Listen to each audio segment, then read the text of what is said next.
بلغ العلا بكماله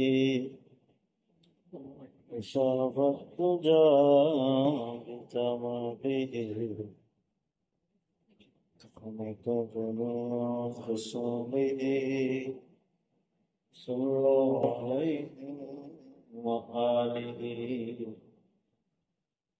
محمد مصطفى نعمة الله الجماه منور قلب بيته سراج منير بيته بلغ العلا بكماله كشف الدجى بجماله صدق جميع خصاله صلوا عليه وآله والحبيب الذي ترجى شفاعته لكل حول من الأحوال مقتحم بلغ العلا بكماله كشف الدجى بجماله وصمت جميع خصاله صلوا عليه وآله آمنت بالله سبحانك لا علم لنا إلا ما علمتنا إنك أنت الجواد الكريم ربي زدني علما قال رب اشرح لي صدري ويسر لي أمري واحلل عقدة من لساني يفقه قولي ربي يسر ولا تعسر وتمم علينا بالخير وبك نستعين يا مستعان بك نستعين يا فتاح وبك نستعين يا حنان وبك نستعين يا منان وبك نستعين يا أرحم الراحمين بك نستعين يا ذا الجلال والإكرام بك نستعين يا مالك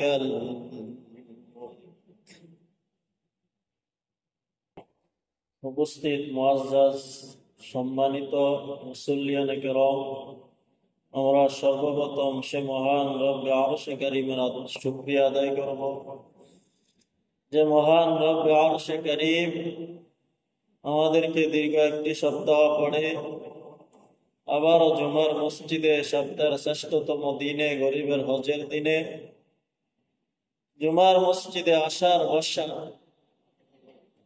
কিছু কথা বলার, শোনার, বোঝার, হৃদয়ঙ্গম করার, আমল করার তৌফিকটুকু দান করেছেন, করবেন। সেজন্য আল্লাহ সুবহানাহু ওয়া তাআলা শুকরিয়াকে আদায় করার লক্ষ্যে বিনয় অবনত হয়ে শ্রদ্ধা জনিত চিত্তে হৃদয়ের সবটুকু আবেগ, অনুভূতি, ভালোবাসা, উচ্ছ্বাসকে উজাড় করে বলি আলহামদুলিল্লাহ। আল্লাহ সুবহানাহু ওয়া তাআলার অপার করুণা, স্নেহ, মায়া, ভালোবাসা, মহাব্বত আছে বিদায় আমাদের মতো নালায়ক নগণ্য দম পাপিষ্ঠ গোলামদেরকে তাহার মহান করে মহান বিধান পালন করার জন্য নিয়ে আসছেন। আল্লাহ চাহে তো এই সংক্ষিপ্ত পরিসরে কুরবানির ইতিহাস সম্পর্কে আমরা কিঞ্চিত আলোকপাত করার অভিপ্রায় পাবো বিফাদলিল্লাহিল আযীম ওয়া বিমাশিয়াতিল্লাহ ওয়া ইরাদাতিল্লাহ ওয়া মা তাওফীকি ইল্লা বিল্লাহ।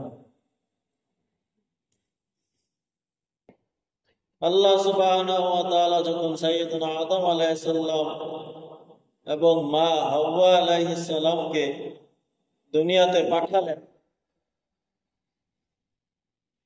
এই ধরাধামে পাঠালেন, তখন মা হাওয়া আলাইহিস সালামের গর্ভ থেকে প্রত্যেক বছর যমজ সন্তান আল্লাহ তাআলা দান করতেন। প্রথম বছর আল্লাহ তাআলা কাবিল এবং তার বোন আকলিমাকে এই দুনিয়াতে পাঠালেন। দ্বিতীয় বছর হাবিল এবং লাবুদা এই দুইজনকে দুনিয়াতে পাঠালেন। এমনি ভাবে ধারাবাহিক ভাবে 20 জোড়া আল্লাহ সুবহানাহু ওয়া তাআলা এই দুনিয়াতে পাঠানোর পরে 21 নম্বরে আল্লাহ তাআলা ইদ্রিস আলাইহিস সালামকে এককভাবে পাঠালেন।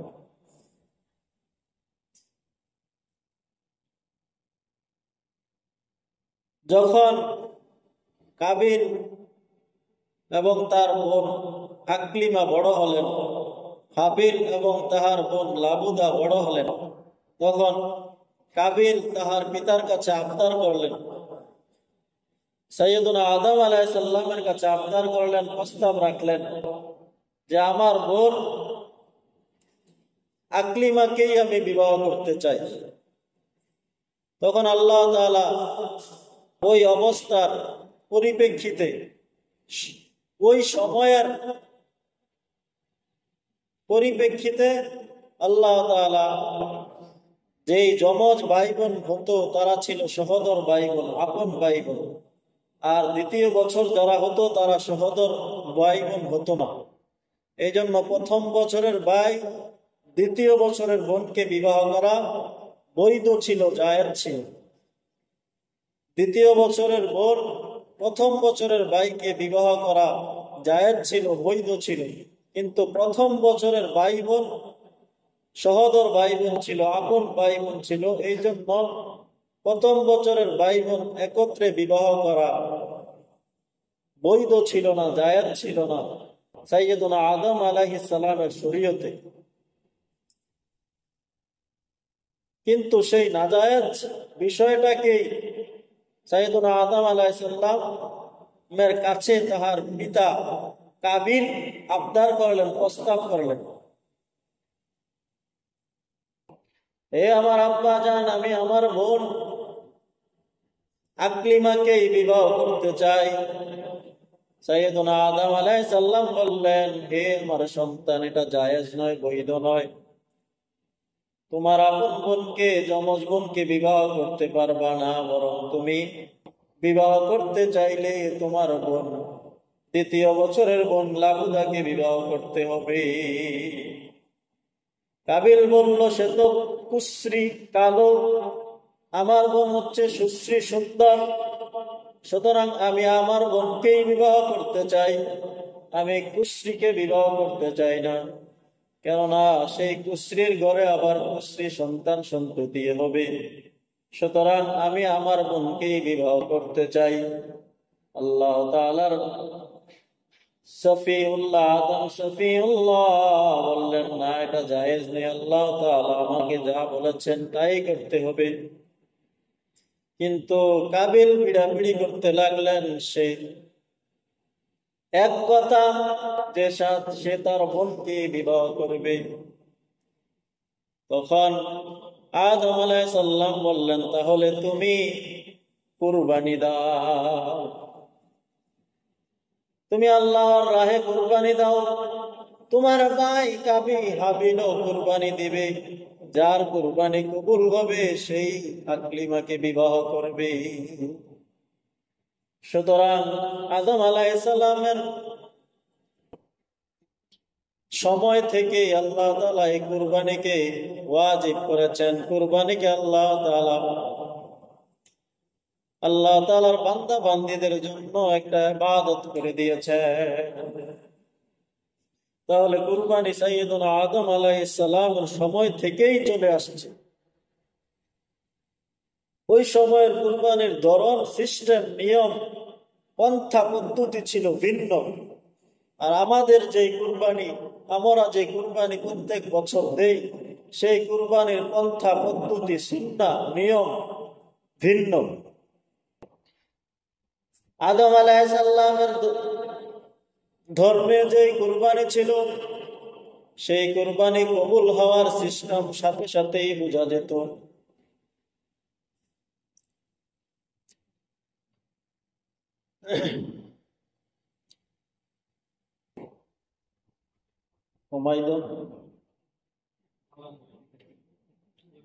সেই কুরবানির সিস্টেম, ধরন আল্লাহ তাআলা সাথে সাথেই কার কুরবানিটা কবুল হয়েছে এবং কার কুরবানি কবুল হয় নাই, সেটা আল্লাহ তাআলা সাথে সাথেই প্রমাণ করে দিতে।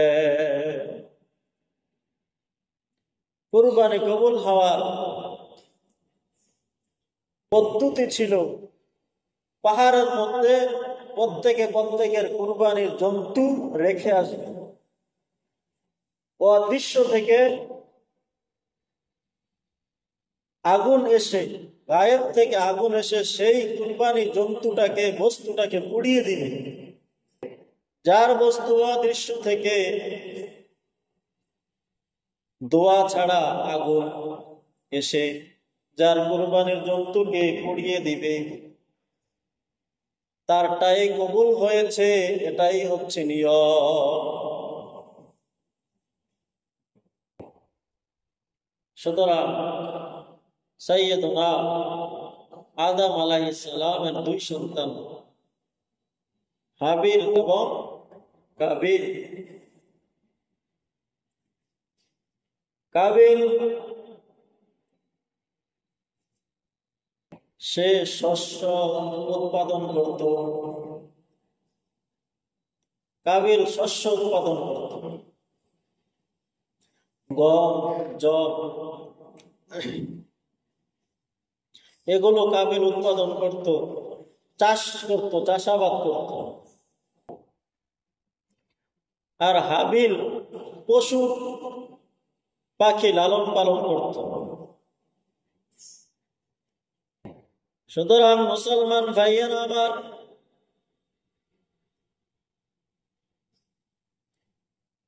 হাবিল পাহাড়ের মধ্যে একটি উন্নত মানের বেড়া, দুম্বা রেখে আসলেন। আর কাবিল সে যেই ফসল উৎপাদন করত, তা থেকে নিম্নমানের গম সে পাহাড়ের মধ্যে রেখে আসলো।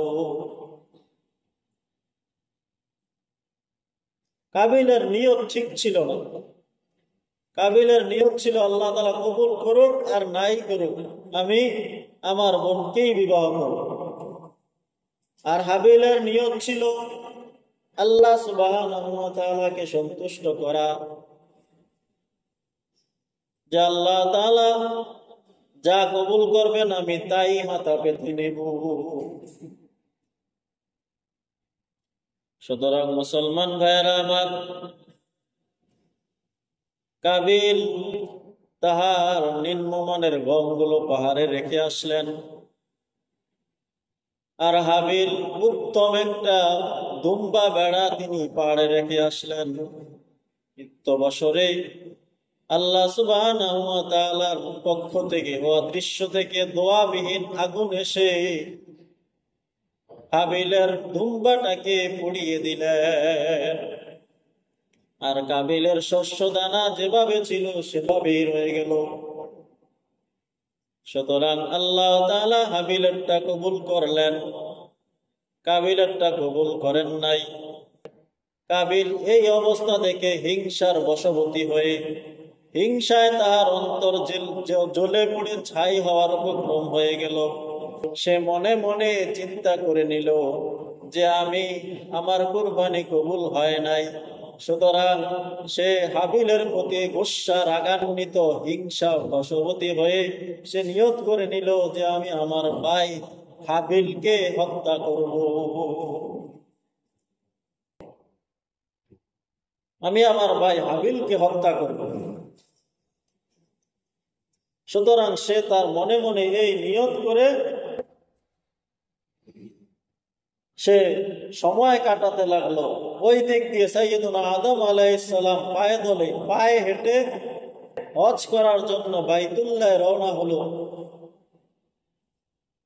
সুতরাং আল্লাহ তাআলার প্রিয় নবী আদম আলাইহিস সালাম যখন বাইতুল্লাহ রওনা হয়ে চলে গেলেন, আর সে ওই সময়টাকেই মহা সুযোগ মনে করলো। সুতরাং এই কথাগুলো আল্লাহ তাআলা কোরআনের মধ্যে সংক্ষিপ্ত আকারে বলেছেন, ইয ক্বাররাবা কুরবানান ফাতুকুব্বিলা মিন আহাদিহিমা ওয়া লাম ইউতাকাব্বাল মিনাল আখার। যখন উভয় ভাই হাবিল এবং কাবিল কুরবানি দেওয়ার জন্য ইচ্ছা পোষণ করলেন, ইয ক্বাররাবা কুরবানান, যখন উভয় ভাই কুরবানি দিলেন কুরবানি দেওয়ার মতো, ফাতুকুব্বিলা মিন আহাদিহিমা, আল্লাহ সুবহানাহু ওয়া তাআলা দুইজনের থেকে একজনের কুরবানিকে গ্রহণ করে নিলেন, মঞ্জুর করে নিলেন, কবুল করে নিলেন। ওয়ালাম ইউতাকাব্বাল মিনাল আখার, আর দুই ভাইয়ের অপর ভাইয়ের কুরবানিকে আল্লাহ তাআলা গৃহীত করেননি, কবুল করেননি, মঞ্জুর করেননি। সুতরাং যখন কাবিল দেখলো সে তাহার ভাইয়ের কুরবানি কবুল হয়ে গেল, তাহার কুরবানি কবুল হয় নাই, তখন সে হিংসার বশবর্তী হয়ে তাহার ভাইকে হত্যা করার জন্য ইচ্ছা পোষণ করলেন। আর সে তার ভাইকে বলে দিলেন, ক্বালা লা আকতুলান্নাকা ক্বালা ইন্নামা ইয়াতাকাব্বালুল্লাহু মিনাল মুত্তাকিন। সুতরাং কাবিল বলল যে আমি অবশ্যই তোমাকে হত্যা করব, আমি অবশ্যই তোমাকে কতল করব। তখন তার জবাবে হাবিল একথা বলেন নাই যে আমার শরীরে কি কম শক্তি আছে, আমার শরীরে কি শক্তি নাই, তুমিও আমার বাপের ছেলে, আমিও তোমার বাপের ছেলে, সুতরাং আমারও শক্তি আছে, আমিও দেখে নেব, এই কথা বলেন নাই। তিনি বিনয়ের সাথে বললেন,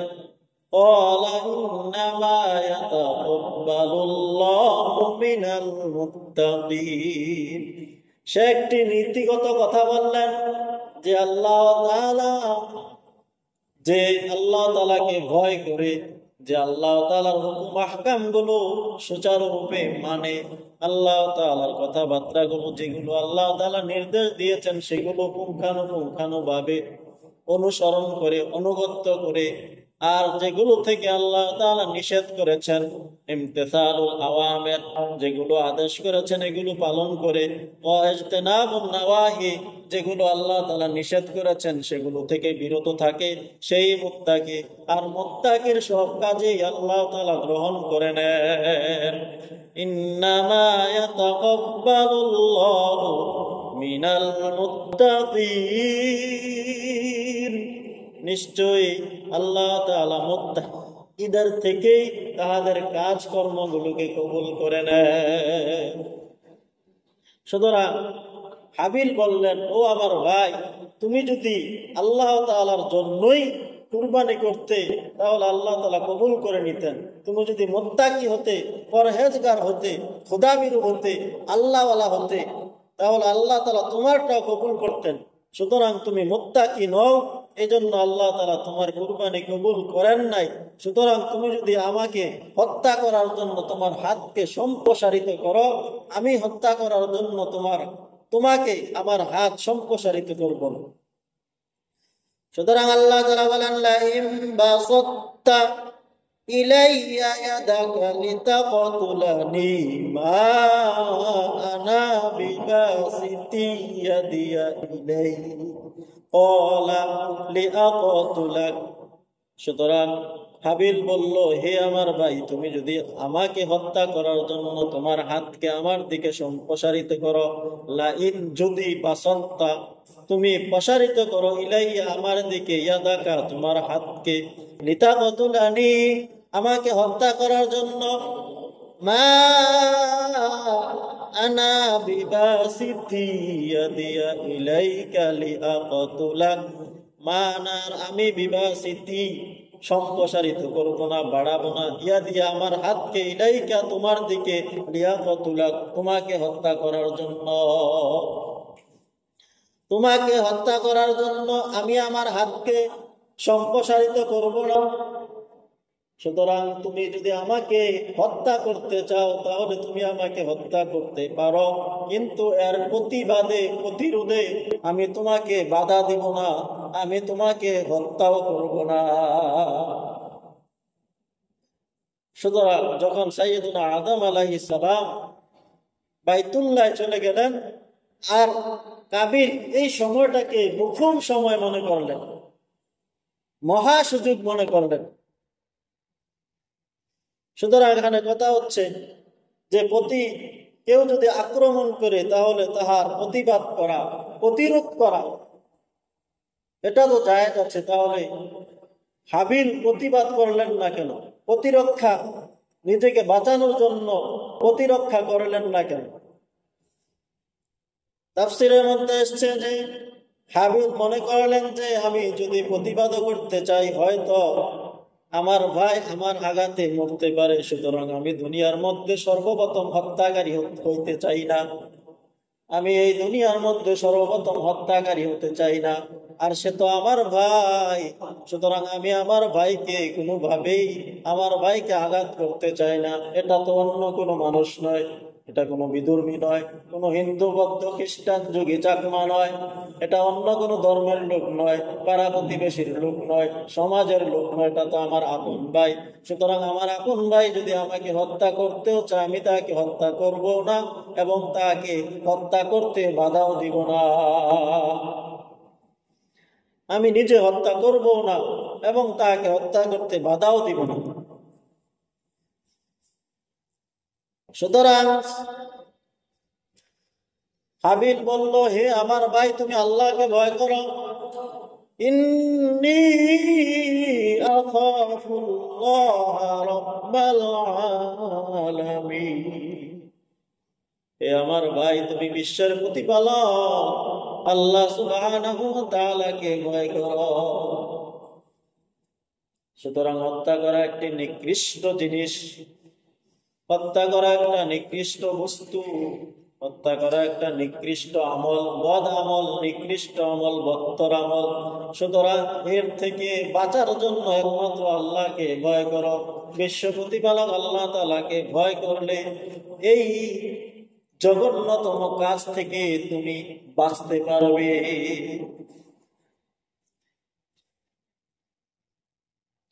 ইন্নী উরিদু আন তাবুআ বিইসমি ওয়া ইসমিকা ফাতাকুনা মিন আসহাবিন নার।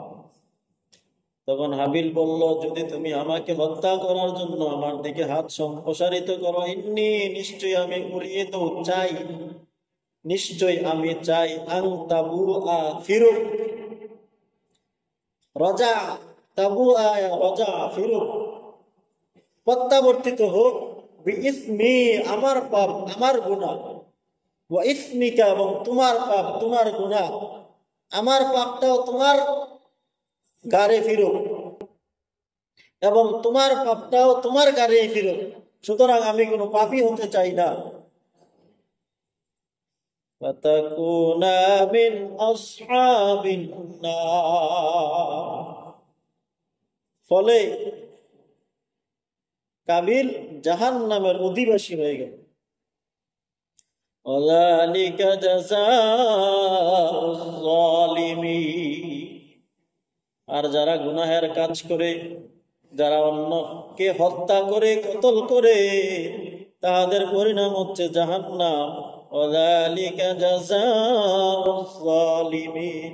আর ইহাই জালেমদের প্রতিদান, জাযা, প্রতিদান। ফাতাওয়াআত লাহু নাফসুহু ক্বাতলা আখিহি ফাকাতালাহু ফাআসবাহা মিনাল খাসিরিন। ফাতাওয়াআত লাহু নাফসুহু, তাহার নফস, তাহার অন্তর, তাহার হিয়া, তাহার মন তাহাকে উদ্বুদ্ধ করতে লাগলো। কাবিলের মন, নফস, মন, হিয়া, অন্তর, কলব তাকে ফুসলাইতে লাগলো, উদ্বুদ্ধ করতে লাগলো, স্পৃহা যোগাতে লাগলো। কতলা আখিহি, তাহার ভাইকে হত্যা করার জন্য, তাহার ভাইকে কতল করার জন্য তাহার মন তাকে ফুসলাইতে লাগলো। ফাকাতালাহু, তখন তাহার মনের কাজে সে মনের পক্ষে সাড়া দিয়ে তাহার ভাইকে হত্যা করে ফেলল। ফাকাতালাহু, কিন্তু সে যে হত্যা করবে, কিভাবে হত্যা করবে, দুনিয়ার মধ্যে সর্বপ্রথম হত্যা সে তো জানে না, তাহার ভাইকে কিভাবে হত্যা করবে। তাহার ভাইকে হত্যা করার জন্য সে ইচ্ছা পোষণ করেছে, তাহার মন তাকে ফুসলাইতে লাগলো, উদ্বুদ্ধ করতে লাগলো, স্পৃহা যোগাতে লাগলো, কিন্তু তাহার ভাইকে হত্যা করে সে আকলিমাকে বিবাহ করবে। কিভাবে হত্যা করবে সেটা জানে না। সুতরাং তাকে শিক্ষা দেওয়ার জন্য তৎক্ষণাৎই শয়তান মানুষের আকৃতি ধারণ করে সে জমিনের মধ্যে নেমে আসলো।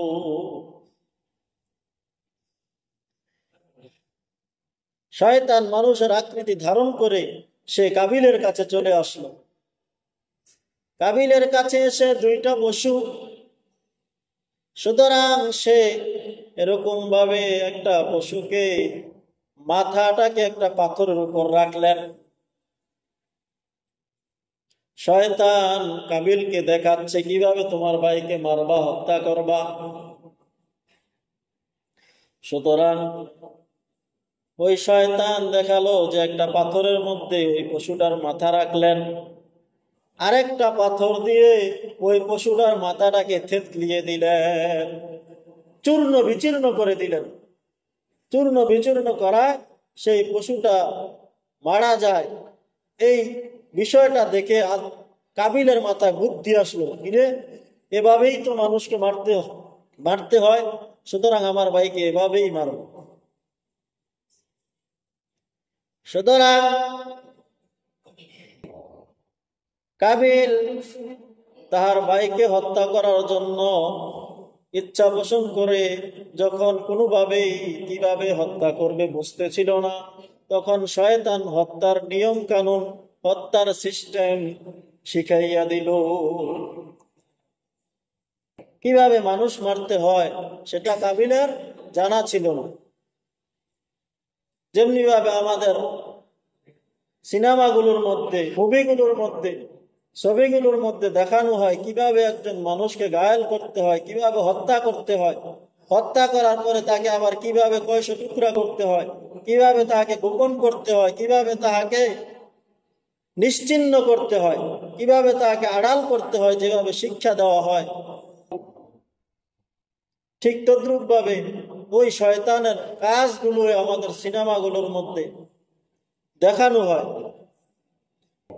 সুতরাং মুসলমান ভাইয়েরা আমার, কাবিল গিয়ে দেখলো তাহার ভাই ঘুমাচ্ছে।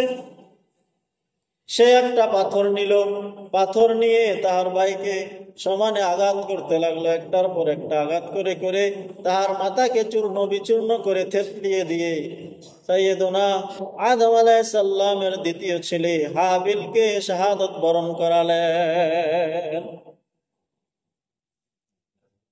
সুতরাং কাবিল হাবিলকে হত্যা করলেন, দুনিয়ার মধ্যে সর্বপ্রথম খুন করলেন, হত্যা করলেন। আল্লাহ তাআলার হাবিব বলেন, দুনিয়ার মধ্যে সর্বপ্রথম খুন করেছেন কাবিল, সুতরাং এই দুনিয়ার মধ্যে কিয়ামত পর্যন্ত যত খুন খারাপি হবে, যত হত্যা হবে, প্রত্যেকের হত্যার একটা গুনার অংশ কাবিলের আমল নামার মধ্যে সাথে সাথে চলে যাবে। সুতরাং মুসলমান ভাইরা আমার, সাইয়্যিদুনা আদম আলাইহিস সালাম বাইতুল্লাহর মধ্যে ছিলেন। যখন এই হত্যাকাণ্ড সংঘটিত হয় তখন দুনিয়াটা কেঁপে ওঠে, মাটি এগুলো কাঁপতে থাকে, ভূমিকম্প সৃষ্টি হয়। সাইয়্যিদুনা আদম আলাইহিস সালাম বুঝতে পারলেন না, কিরে দুনিয়ার মধ্যে কোনো কাজ সংঘটিত হলো নাকি, কোনো খারাপ কাজ সংঘটিত হলো নাকি, যে কারণে দুনিয়ার জমিন কম্পন সৃষ্টি হলো, গাছগুলো বিবর্ণ হয়ে গেল, সবুজ গাছগুলো বিবর্ণ হয়ে গেল, আকাশ বাতাস কেমন যেন তাহার সুন্দর আকৃতিকে, পরিবেশকে, সে সুন্দর পরিবেশকে কেমন যেন সুন্দর করে দিল। বাতাসের মধ্যে কেমন যেন দুর্গন্ধ ছড়াচ্ছে। সাইয়্যিদুনা আদম তো বুঝতেছে না, কিরে কি হইল দুনিয়ার মধ্যে। ওই দিক দিয়ে যে তার ছেলেকে হত্যা করেছে, দুনিয়ার মধ্যে সর্বপ্রথম পাপ। এই পাপটা হয়েছে কিসের কারণে? হিংসার কারণে, অহংকারের কারণে, এক ফিতনা সৌন্দর্যের কারণে। কাবিলের ইচ্ছা যে আমার বোন সুন্দর, কাবিলের বোন হচ্ছে কুশ্রী কালো, সুতরাং আমি আমার সুন্দর বোনকে বিবাহ করব।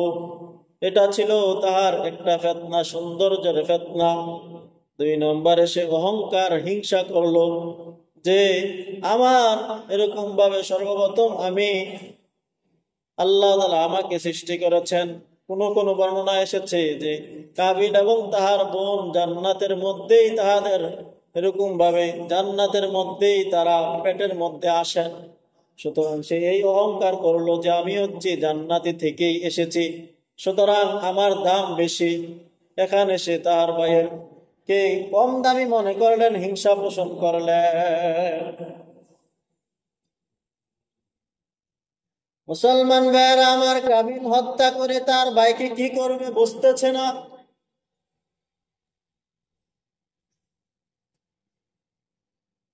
যখন তার ভাইকে বিভিন্ন পক্ষীকুল খাওয়ার জন্য আসতেছে, সেটা মানতে পারলো না, তখন সে তার ভাইকে বস্তার মধ্যে ভরলেন, বড়ে এসে কাঁধের মধ্যে নিলেন। কাঁধের মধ্যে দিয়ে কোন রেওয়ায়াত এসছে 40 দিন, কোন রেওয়ায়াত এসছে 1 বছর।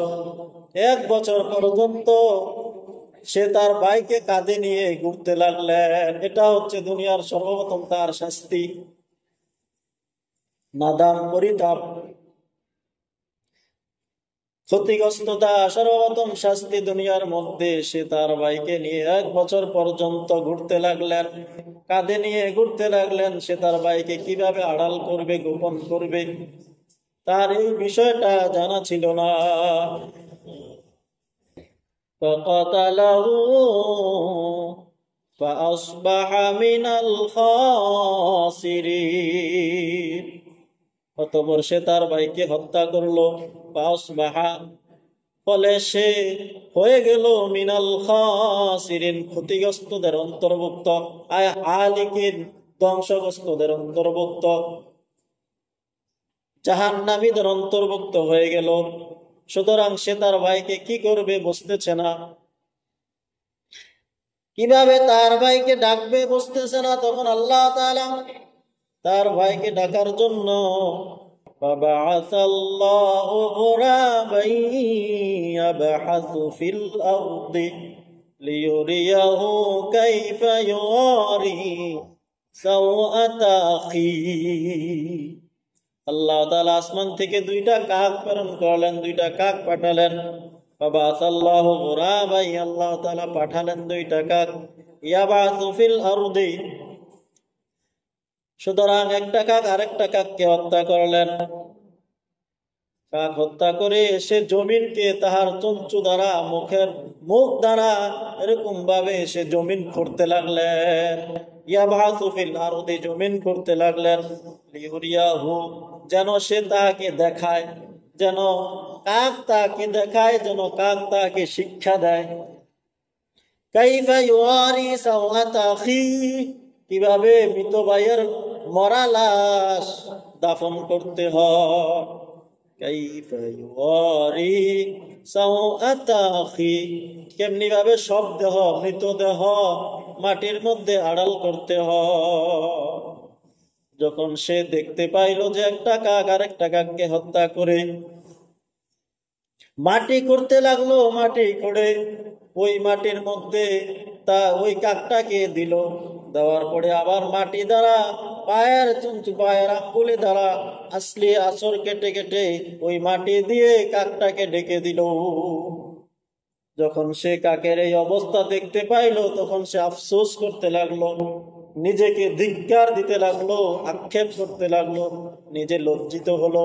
হায় আফসোস, আমার জেহেনের মধ্যে, আমার মেধার মধ্যে একটা কাকের বুদ্ধিও নাই। قال يا ويلتى أعجزت أن أكون مثل هذا الغراب। তখন সে কাবিল বলল, কাবিল বলল, ইয়া ওয়াইলাতা, হায় আফসোস, আজাজতু, আমি অপারগ, আমি অক্ষম, আন আকুনা মিথলা হাযাল গুরাব, আমি তো এই কাকটার মতো হতে পারলাম না, আমি তো এই কাকটার বুদ্ধিও আমার মাথার মধ্যে রাখি না। ফাউরিয়া সাওয়াতা আখি, যে আমার ভাইকে আমি কিভাবে দাফন করব। ফাসবাহা মিনান নাদিমিন, ফলে সে অনুতপ্ত হলো, লজ্জিত হলো। অর্থাৎ সে তওবা করে নয়, এই বিষয়ে লজ্জিত হয়েছে যে আমি তো কাকটার মতো হয়ে আমার ভাইকে দাফন করতে পারলাম না। দাফন যে করতে পারে নাই এই বিষয়ে সে লজ্জিত হয় না, হয়েছে তার ভাইকে হত্যা করার কারণে সে লজ্জিত হয় না। যদি সে তওবা করতো, আল্লাহ তাআলা তওবা কবুল করতেন, সে তওবা করে নাই। সুতরাং সে আক্ষেপ করতে লাগলো, আফসোস করতে লাগলো, হায় আমি আমার একটা কাকের বুদ্ধিও রাখি না। তাফসীরবিদগণ বলেন, এখানে সরাসরি আল্লাহ সুবহানাহু ওয়া তাআলা শিক্ষা দিতে পারতেন যে তোমার ভাইকে কিভাবে তুমি মাটির মধ্যে দাফন করবে, এটা সরাসরি শিক্ষা দিতে পারতেন আল্লাহ তাআলা। আল্লাহ তাআলা কাকের মাধ্যমে শিক্ষা দিলেন কেন? মুফাসসিরগণ বলেন, কাকের মাধ্যমে এই জন্য শিক্ষা দিয়েছেন যে আল্লাহ তাআলা এই নিকৃষ্ট কাজের জন্য তাকে আল্লাহ তাআলা স্বয়ং শিক্ষা দিতে চান না, বরং একটা সাধারণ পাখির মাধ্যমে শিক্ষা দিয়ে তাকে আরো লজ্জিত করতে চান। এজন্য আল্লাহ সুবহানাহু ওয়া তাআলা একটি কাকের মাধ্যমে তাকে শিক্ষা দিলেন। তাহলে মুসলমান ভাইরা আমার, পৃথিবীর মধ্যে সর্বপ্রথম খুন করলেন কাবিল, আর সর্বপ্রথম খুনের পরিণতি হলো তাহার জাহান্নাম। আর সেই পরিণতির একটা গুনাহের সার্টিফাইড তার জন্য রাখা হলো, সেটা হলো দুনিয়ার মধ্যে যতই খুন হবে সেই খুনের গুনার একটা পরিণতি, গুনার একটা যাজা, প্রতিদান তার আমল নামার মধ্যে যাইতে থাকবে।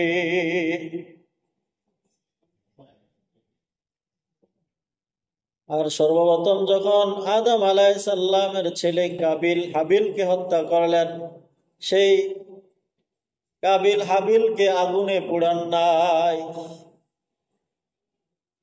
যেমন বিধর্মীরা, সনাতনী ধর্মীরা, যারা নিজেদেরকে সনাতনী দাবি করে, যে তারা সব দেহ, মৃতদেহ আগুনে পুড়িয়ে ফেলে। সুতরাং আগুনে পুড়ানোটা মৌলিক নয়, মূল নয়।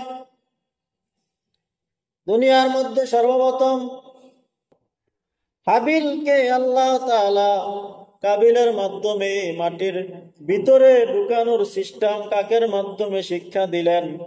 আর সর্বপ্রথম হাবিলকে মাটির মধ্যেই দাফন করা হয়েছে, আগুন দিয়ে পুরানো হয় নাই। সুতরাং মাটির মধ্যে দাফন করলে অনেক উপকারিতা রয়েছে। একটা উপকারিতা হচ্ছে ওই দাফন করলে পরিবেশ দূষণ হয় না, পরিবেশ দূষিত হয় না। আর আগুনে পুড়ালে পরিবেশ দূষিত হয়ে যায়।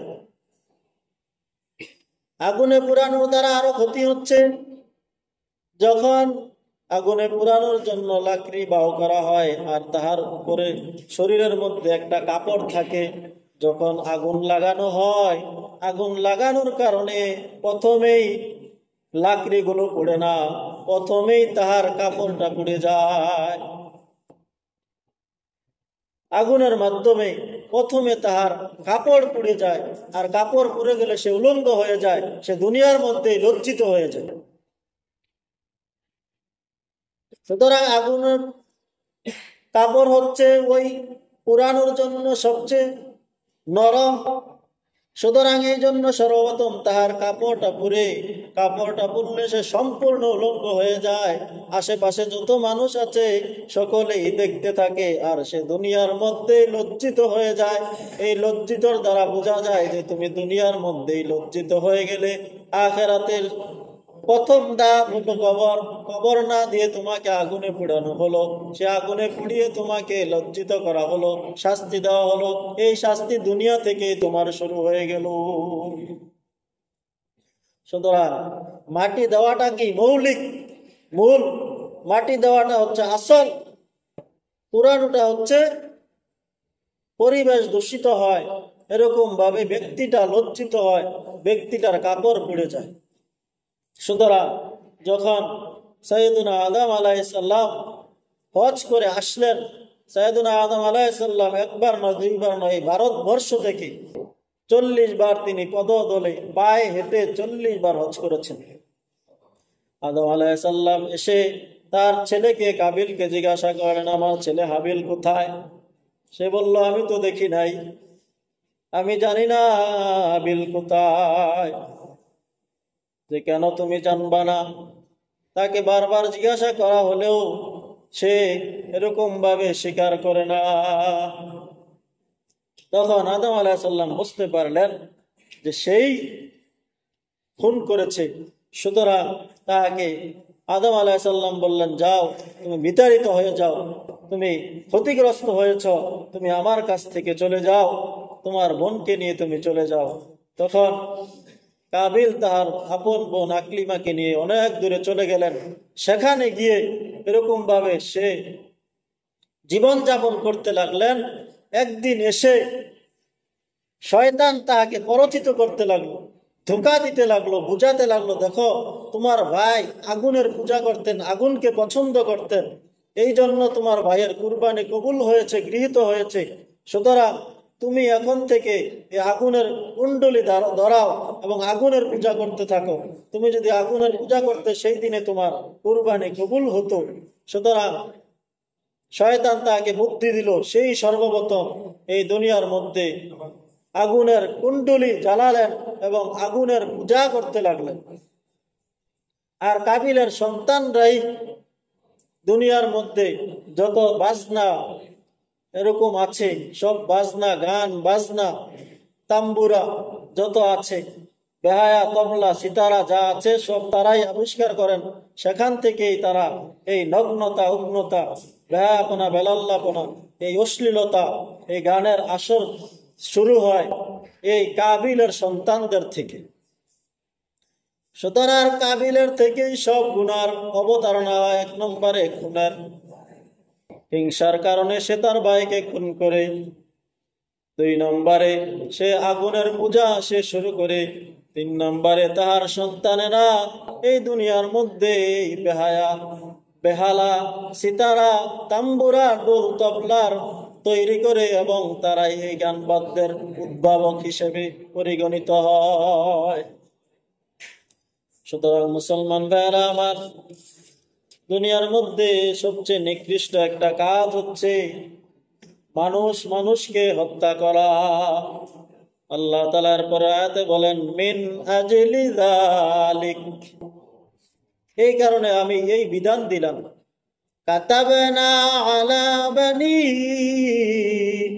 ইসরাঈলা আন্নাহু من قتل نفسا بغير نفس أو فساد في الأرض فكأنما قتل الناس جميعا كتبنا আমি নির্ধারণ করলাম, ফরজ বিধান দিলাম, আলা বনি ইসরাঈল, বনি ইসরাঈলের উপর, বনি ইসরাঈল ইয়াকুব আলাইহিস সালামের সন্তানদেরকে, আন্নাহু নিশ্চয়ই সেটা হচ্ছে, মান কাতালা নাফসাম বিগাইরি নাফসিন, যে ব্যক্তি কোনো মানুষকে, কোনো মানুষকে হত্যা করে অন্যায়ভাবে, কোনো কারণ ছাড়া, আও ফাসাদিন ফিল আরদি, অথবা জমিনের মধ্যে বিশৃঙ্খলা সৃষ্টি করে, বিপর্যয় তৈরি করে কোনো কারণ ছাড়া, ফাকান্নামা কাতালান নাসা জামিআ, সে কেমন যেন একজন মানুষকে হত্যা করলো না, সে কেমন যেন দুনিয়ার সব মানুষকে হত্যা করলো।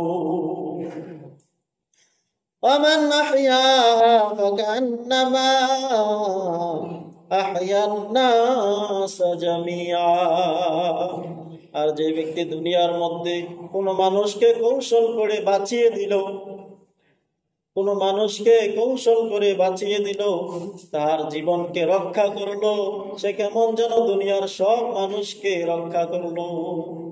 ওমান আহইয়াহা, আর যে ব্যক্তি দুনিয়ার মানুষকে বাঁচিয়ে দিল হত্যা থেকে, ফাকান্নামা, সে কেমন যেন আহইয়ান নাসা জামিআ, সকল মানুষকে হত্যা থেকে বাঁচিয়ে দিল। সুতরাং মুসলমান ভাইরা আমার, হত্যা হচ্ছে কুফরি। সিবাবুল মুসলিমি ফুসুকুন ওয়া কিতালুহু কুফরুন। আল্লাহ তাআলার হাবিব বলেন, দুনিয়ার মধ্যে কাউকে অন্যায়ভাবে হত্যা করা, কাউকে গালি দেওয়া, ফুসুকে পাপাচার, গুনাহের কাজ, কবিরা গুনাহ। সিবাবুল মুসলিমি ফুসুকুন ওয়া কিতালুহু কুফরুন, আর কাউকে কতল করা কুফরি। কেউ যদি কাউকে কতল করে তাহলে সে কুফরি করলো, অর্থাৎ তার ঈমান চলে গেল। সুতরাং হত্যা করা কুফরি, ঈমান বিরোধী কাজ। ঈমান চলে যাওয়ার অন্যতম কাজ হচ্ছে হত্যা করা। সুতরাং হত্যার পরিবর্তে হত্যাকে আল্লাহ তাআলা বিধান দিয়ে দিলেন। আল্লাহ সুবহানাহু ওয়া তাআলা বলেন যে আল্লাহ তাআলা কিতালের মধ্যে অনেক প্রাণ রেখে দিয়েছেন। কিসাস,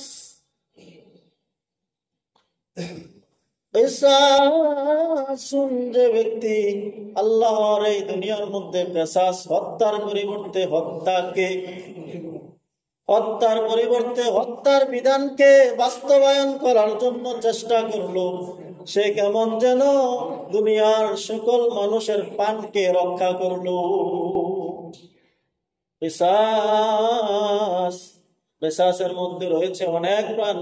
ইয়া উলিল আলবাব, হে সূক্ষ্মদর্শীগণ, হে জ্ঞানীগণ, কিসাস, হত্যার পরিবর্তে হত্যা করার মধ্যে অনেক প্রাণ বাঁচিয়ে দেওয়ার বিধান আল্লাহ তাআলা দিলেন। হত্যার পরিবর্তে হত্যা করলে বাহ্যিকভাবে দেখা যায় যে একটা হত্যার পরিবর্তে যদি আরেকটা হত্যা করা হয়, তাহলে একটা প্রাণকে ধ্বংস করা হলো, অনেক প্রাণকে বাঁচিয়ে দেওয়া হলো। কিভাবে? হ্যাঁ, অনেক প্রাণকে বাঁচিয়ে দেওয়া হচ্ছে এভাবে যে একটা হত্যার পরিবর্তে যখন একটা হত্যা করা হবে, তখন এই হত্যার কাণ্ডটা দেখে দুনিয়ার আর কোনো মানুষ কোনো ভাইকে অন্যায়ভাবে সাধারণ একটা বিষয় নিয়ে হত্যা করার জন্য হত্যা করতে সে কখনো সাহস পাবে না। একটা হত্যার পরিবর্তে যদি তাহা বিচার করা হয়, বিচার হচ্ছে হত্যার পরিবর্তে হত্যার বিচার করা হয়, তাহলে কোনো মানুষ দুনিয়ার মধ্যে তাহার ভাইকে, কোনো বিধর্মীকেও হত্যা করার জন্য সাহস করার উদ্ধত্ত অহংকারের যে উদ্ধত্ত পরিণাম, সেই পরিণাম সে কখনো হত্যা করার জন্য সাহস দেখাবে না। তাহলে একটা হত্যার পরিবর্তে যখন একটা হত্যা করা হবে, তখন আর কেউ হত্যা করার জন্য সাহস পাবে না। তাহলে অনেক হত্যা থেকে মানুষ বেঁচে গেল কিনা? যখন একটা হত্যার পরিবর্তে আরেকটা হত্যা করা হবে, তখন দুনিয়ার কোনো মানুষ অন্য একটা হত্যা করার জন্য সাহস করবে না। এর কারণে অনেক মানুষ হত্যা থেকে বেঁচে যাবে। সুতরাং আজকে আমাদের দেশের মধ্যে বিচার নাই। বছর কি বছর, 15-20 বছর চলে যায়, একজন মানুষকে হত্যা করা হয়েছে, তার কোনো বিচার হচ্ছে না। সুতরাং একজন মানুষকে যখন হত্যা করা হয়, তখন এর পরিবর্তে যদি ওই ব্যক্তিটাকে হত্যা করতে যায়, তখনই প্রগতিশীলরা তখনই এরকম ভাবে বিশ্বের মানুষ মাথাচাড়া দিয়ে ওঠে, না, হত্যা করা যাবে না, এটা অন্যায়। তখন তাহার জন্য মায়া কান্দা কান্দে থাকে। তখনই সকলে সুশীল নামের অশ্লীলরা, প্রগতিশীলরা এই ইসলামী বিধানকে প্রয়োগ করতে দেয় না। তখনই তারা বলতে থাকে, না, এটা অন্যায়, এটা অমার্জিত, এটা মানবতা বিরোধী। তো ওটা যদি মানবতা বিরোধী হয়, যাকে প্রথমে হত্যা করা হলো সেটা মানবতা বিরোধী হয় নাই? তার আত্মীয় স্বজন জানে যে কত কষ্ট। সুতরাং প্রথম যাকে হত্যা করা হলো এটার জন্য মায়া দয়া লাগে না। এর পরিবর্তে যখন বিচার করা হবে, তখন সকলের মায়া দয়া উঠলে উঠে। এটাই হচ্ছে ঈমান না থাকার আলামত। যে আমাদের মধ্যে যদি ঈমান থাকতো, তাহলে ইব্রাহিম আলাইহিস সালাম যেভাবে তিনি মুসলমান হয়েছেন, অনুগত্যশীল হয়েছেন, স্বয়ং আল্লাহ তাআলার কাছে তার সকল কিছুকে এরকম ভাবে বশীভূত করে দিয়েছেন, তিনি নত হয়েছেন, তার মাথাকে তিনি এরকম ভাবে জমিনের মধ্যে লাগিয়ে দিয়েছেন। সেই কুরবানি আল্লাহ তাআলা যেরকম ভাবে ইসমাইল আলাইহিস সালাম, ইব্রাহিম আলাইহিস সালাম কুরবানি করেছেন, সেই কুরবানি আমরা করব। সুতরাং প্রত্যেকটা জিনিসের মধ্যেই রয়েছে কুরবানি। সেটা হচ্ছে আল্লাহ তাআলার বিধানকে যথাযথভাবে মানা, যেভাবে মানতে বলা হয়েছে সেই বিধানের মধ্যে কোনো ধরনের কিংকর্তব্য বিমূঢ়, কিল কায়াল, কোনো ধরনের অজুহাত, কোনো ধরনের উক্তি না করা যে হ্যাঁ এটা আল্লাহ তাআলার বিধান, এটাই মেনে নিতে হবে, এখানে কোনো মায়া দয়া নাই, এটা আল্লাহ তাআলার বিধান। সুতরাং মুসলমান ভাইয়েরা আমার, এই হলো সাইয়্যিদুনা আদম আলাইহিস সালামের শুরু থেকে, সাইয়্যিদুনা আদম আলাইহিস সালামের ধর্ম থেকে এই কুরবানির বিধান, যে আগুন এসে ওই পশুকে পুড়িয়ে ফেলতো। আর আমাদের কুরবানির বিধান, যেটা আমরা কুরবানি দেই, সেই বিধান এসেছে ইব্রাহিম আলাইহিস সালাম থেকে। সেই আলোচনায় আর আমরা ঢুকতে পারলাম না।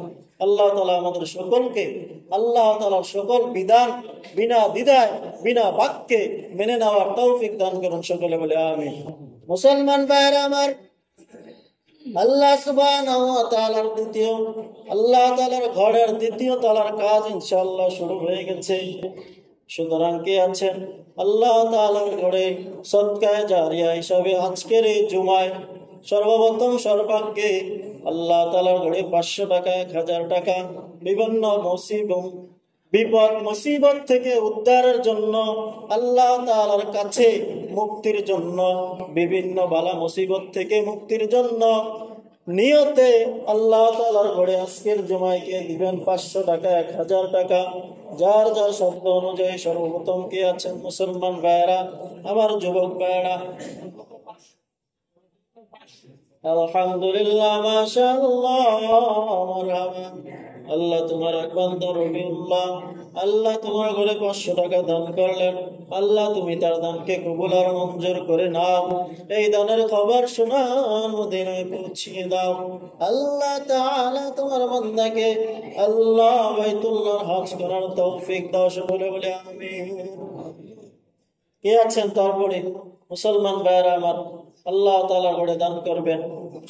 ও আমার মুসলমান ভাইয়েরা, বাবা জিরা, যুবক ভাইয়েরা, আজকের জুমায় কে আছেন আল্লাহ তাআলার ঘরে 500 টাকা, 1000 টাকা, যার যার সাধ্য অনুযায়ী?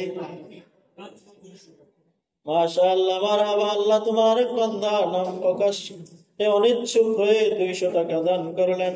আল্লাহ তুমি তোমার বান্দার দানকে কবুল আর মঞ্জুর করে নাও। পরিবারের মধ্যে শান্তির আবহ তৈরি করো। 5 ওয়াক্ত নামাজ তাকবীরুল্লাহ সহিত আদায় করার তৌফিক দাও।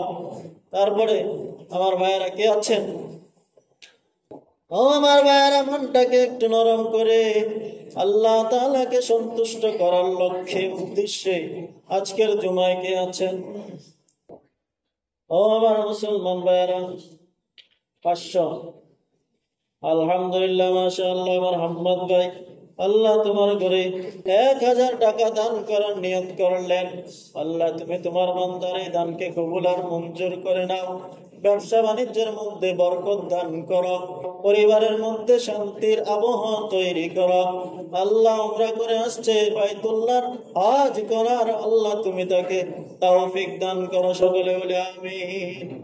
তারপরে কি আছেন ভাইরা আমার?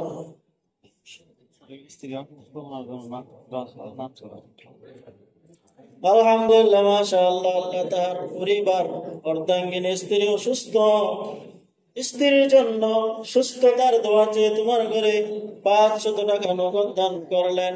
আল্লাহ তুমি তোমার বান্দার স্ত্রীকে আল্লাহ শাফায়ে আজলা দাইমা তাম্মা নসিব করো। সকলে বলি আমিন।